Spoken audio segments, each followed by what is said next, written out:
রতনপুর গ্রামের বাজার জেগে উঠেছে। চারিদিকের মানুষের কোলাহল, সবজি বিক্রেতার হাঁক ডাক আর মাটির চুলার ধোঁয়া। গোপাল তার ছোট্ট পরিষ্কার ঠেলাগাড়িটির পাশে দাঁড়িয়ে গরম গরম আলুর পরোটা ভাজছে। তার দোকানে কম ভিড়, কিন্তু যারা আছে তাদের মুখে তৃপ্তির হাসি। পাশেই ভোলার বিশাল দোকান।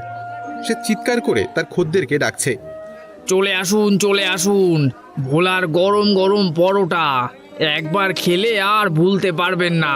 তাড়াতাড়ি চলে আসুন। একজন বৃদ্ধ লাঠিতে ভর দিয়ে কাঁপতে কাঁপতে গোপালের দোকানের সামনে এসে দাঁড়ায়। তার চোখে খিদে। বাবা, বড্ড খিদে পেয়েছে বাবা। 2 দিন হয়ে গেল আমি কিচ্ছুটি খাইনি।